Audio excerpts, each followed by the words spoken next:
Dear students, let us start the discussion on today's newspaper, that is 17th July 2017. The first article, back to the classroom. This is about evidence-based policing. Normally, for underperformance of the police, the political interference is suggested as a reason. Keeping this aside, how can we improve the police functioning based on the new developments which are happening around?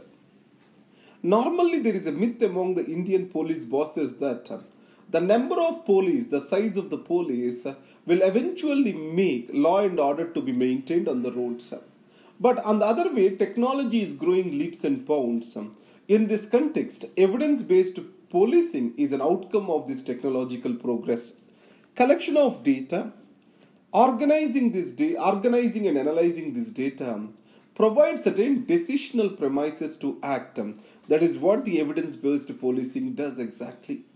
So you can use this in identifying the hotspots of crime and preventing the crime over there. And second is, what are the factors that can prevent the crime or prohibit the crime from happening? And good communities, bad communities, everything can be categorized using this. So, monitoring of the people, monitoring of the activity of the previous criminals and their patterns that can also help us to understand the crime progress or crime networks, how they are operating. So Indian police, young policemen also need to be trained in evidence-based policing. Next is Darjeeling agitation. So this Darjeeling hills, Sikkim, Nepal, these are continuum. So recently Sikkim also expressed concerns about the agitations for Gorkha land. So in this case, Nepal, Sikkim, and then the West Bengal Nepalis, that is Gorkhas, they are kind of forming an alignment or a continuum is a major security concern. And then if that leads to Nepali nationalism or Gorkha nationalism, that can be destabilizing as it is a sensitive border area. That's what the author talks about.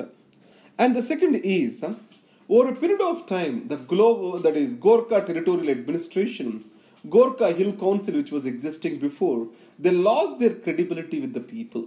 The major reasons are the opportunistic politics played by Mr. Subhash Gishing and followed by his followers. So here, the people need greater confidence that these autonomous institutions function really autonomous from the state administration and they will remain corruption free. So better governance can solve the problem over here. That's what the author's expression view. The past catches up. This is about extrajudicial killings. Now remember a point. Accountability is critical for the maintenance of rule of law. So the government's argument that a case is delayed or else an issue has happened long past may not be an alibi for not investigating a case and booking the culprits or bringing the culprits to justice. So here, the human rights organizations in India are more like toothless, and many of the times human rights violations cases investigation is getting delayed. And prosecution, which you never know when the judgment comes. So in these circumstances, the Supreme Court has stated that extrajudicial killings cannot be overlooked for just lapse of time. A looming threat. So this is about diagnosis of TB among children. So the tuberculosis, India has got the highest disease burden in the world. So if any adult person is diagnosed with the TB and treated for TB, there is something called contact tracing. Whoever he comes in contact, there is a good chance that he will transmit the disease. So they also need to be screened for the disease. So in this context, the children, young children, they have to be screened for the disease if there is any old person suffering from TB. But in India, the children have the highest disease burden across the world. So we had recently, the new type of drugs have come up. These are called as fixed dose combinations, where different drugs are being maintained. Now, as per the standards of revised National Tuberculosis Control Program, if adult man with TB exists in a family, child has to be provided with a prophylactic treatment of isoniazid. And a kind of fixed dose combinations can be used for the treatment of the children. Early diagnosis and treatment is necessary for reducing the morbidity. And finally, what we can say is the tuberculosis burden, if it has to be raised, there has to be greater emphasis on MDR-TB and XDR-TB. So whatever the fixed dose combinations are for regular TB, but not for these multi-drug resistance or extended drug resistant TB. And then coming to the Wopenet page, when too much is too little. So it is about the food wastage.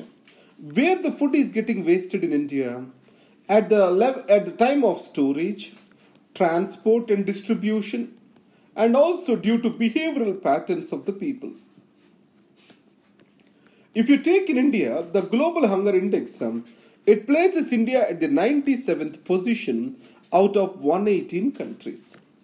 So, the hunger burden is very much high on India. The way forward over here is, so we have to save food at every level in the country. If not, the country is going to face various social, economic, environmental challenges. So, on the environmental front, URLs and resource consumption front, excessive use of water, etc., all can lead to deprivation of this valuable resource to the others. If you take United States of America, in these places there are Good Samaritan laws, which are the bill law in the case of US, and in the case of the France, any of the food which has been remained, these need not be sent to the dustbin, but they can be donated. Similar Good Samaritan laws also need to come up in India to avoid the food wastage.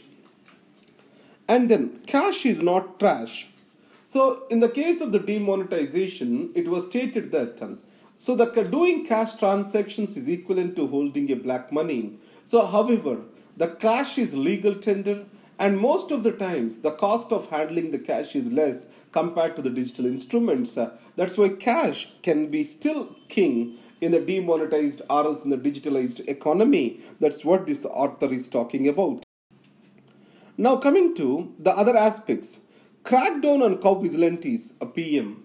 So the Prime Minister appears to be concerned about the cow vigilantes who are leading to hooliganism in the name of the protection of the cow. So he has recommended to the state governments where the police comes under their authority, so to take strict and stringent action against the cow vigilantes. Now, governmental panel to study the cow derivatives. So here, the government has brought in a research program that is called as Swaroop. So this is Panchagavya, which is urine and various ingredients mixed with the urine of the cow and its scientific use. So that's what government has started. The Guardian UAV, this is supposed to be bought by India from United States. The Prime Minister Modi was talking about this in the last visit. So the Guardian UAV, the US has showed interest to give it to India, but India is still exploring its choices. That's what has been stated here. And then Mahbooba Mufti, what she says is in her interview, so it is the right time for the government to consult all the parties which are involved in separatist movements.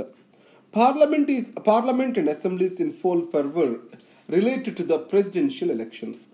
Remember that no political party can issue whip to its MPs or MLAs with regard to the election of the President of India is concerned. For Vice President and presidential elections, parties are not allowed to issue the whip. That is one point which you need to carry home. And then let's go to the world page. Defiant Erdogan ups the ante. So Turkey wants to come under EU. In spite of serious negotiations, nothing is moving forward. So in this context, Erdogan again started exposing the EU before the media. And then these are the articles for today. And the notes is given at likes.in/civils prep. You can visit that particular website. Thank you very much and all the best.